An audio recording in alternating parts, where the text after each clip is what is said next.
would be impacted because of the government check coming in. The construction industry would be impacted. The financial services industry, companies like Blue Cross Blue Shield would be impacted. We have a whole lot of people just directly work for government, our colleges, and cities and counties. Companies like Rockwell Collins, that have those big government contracts. So in order to start a free market Iowa, we have to fix the tax code properly. I had a chance to get to South Dakota last Labor Day, and they have no individual income tax, and that's a good thing. But if we're going to have a free market Iowa, we have to phase out the individual income tax. So the first thing we do is we phase out the corporate tax. We phase that out over a 4 to 5 year period. Now, corporations don't really pay taxes. What corporations do is serve as a flow through of taxation, and then they determine which segment of their constituents are going to pay the tax. Is it going to be, if I'm a corporation, am I going to make the workers pay the tax by lowering their wages? Am I going to make the customers pay the tax by raising prices?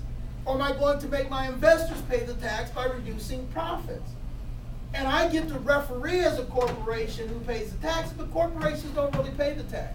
So what we do is we phase out the corporate tax over a 4 to 5 year period by creating what we call a 0% option. And what that means is in year one, if a corporation puts their money back into their Iowa operation or purchases goods and services from an Iowa-based business, they can, in theory, zero out their taxes because for every dollar they do that with, they reduce their tax by $1. So we force them to push that money back into the Iowa economy. So in year one, we could actually see no corporate taxes come into the state coffers, but jobs would have been created. And a mom and pop store over here they advertise with the River City Reader, and so that helps stimulate the economy because Todd goes downtown and buys a beer and some chicken wings, and it just, and it circulates. It circulates. The second area, of course, is property taxes, and once again, it not only does this have the benefit of providing property tax protection to you, jobs are created in one of two environments. They're either created in a virtual environment like eBay or Avon or Amway, where you're going door to door, or they're created in a physical location like this. And most jobs are still created in physical locations like this. So when you link property taxes to the purchase price, there's a lot more money to start fixing up buildings. So carpenters and electricians get work. And also, you pull plywood off Main Street. So now there's an incentive for people to actually begin creating small businesses, opening businesses from 5 to 9, selling books and music and records. After they get off their 9 to 5 job, they can then start their 5 to 9 business. So by fixing the property tax code, we also stimulate and start generating the economy. But we do something else in terms of the individual income tax code. We create a rebate structure.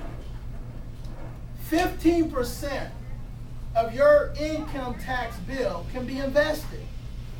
This means that you can invest your income tax rebate in a family business. Or you might go on the Iowa Exchange and see someone has a great idea, like the Classy Closet in Altoona, Iowa, where they sell high quality secondhand bags and shoes to women and clothes. Or you might see a small town bring back their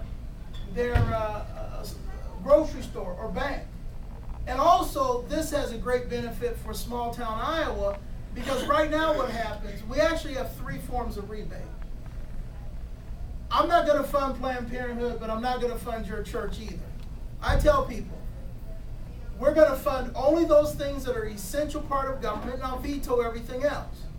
But we'll allow 5% of your individual income tax to be used that you can give to your scouts or your local Little League or your local church. Well, that means that in Malcolm, Iowa, instead of their taxes being taken and then shipped to Des Moines, where politicians give it to their favorite 3 charities, it stays in that local community. Well, it's the same thing in terms of the investment. Your 15% individual income tax doesn't go to Des Moines, so they can give $250 million of it to to Iowa would the film industry. It stays in your local community if you choose to invest it there. And now you can bring back the town bank. You can pull plywood off in small town Iowa and reopen the BSU if you want to.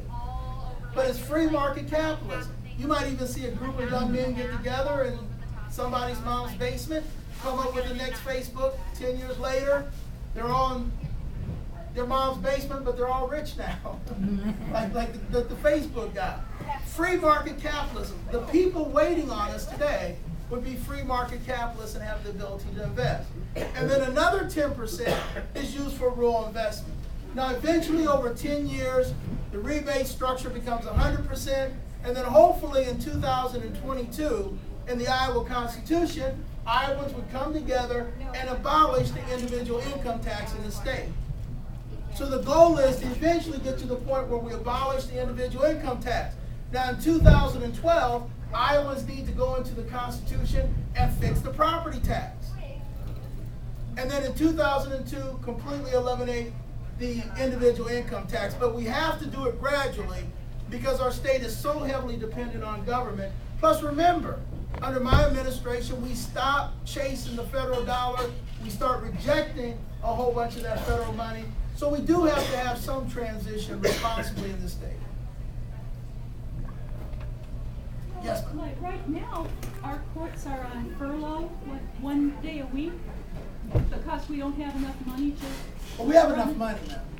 Well, it was. Why are they on furlough one day a week? We can't even run our court system. It's a great How question. do you cut taxes when you can't even run your court system? How many of you know how we do the state budget right now? There's this thing called the Revenue Estimating Conference. And how many of you have seen Christmas Vacation with Chevy Chase? Have any of you seen it? Yeah, there's that scene where he's waiting to open the envelope to see his Christmas bonus. This is how we run state government. Our governor and legislature sit around and wait for the Revenue Estimating Conference to say, oh, it's $8 billion, and they go, well, we can spend 99% of that, or it's $6 billion, and then they're bummed out because they actually have to cut troopers because they don't want to stop cutting funding to their pet projects. So this is the way we currently do it. It's one of the most reckless and irresponsible ways to run government.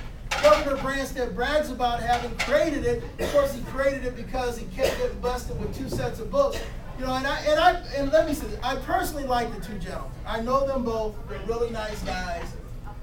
The differences between Governors Culver and Branstad are stylistic, not substantive.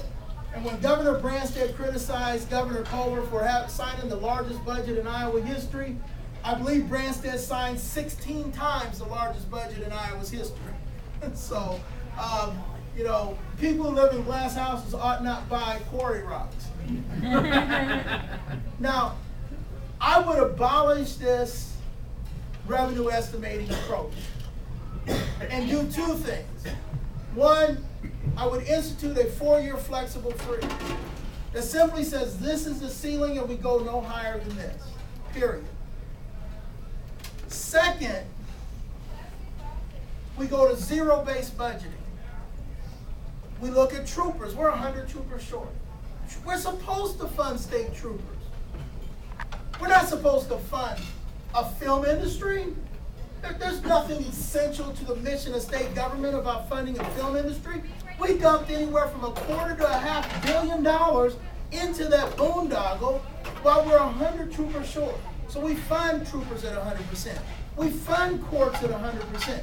Now, we're going to start fixing the excess of some of local government.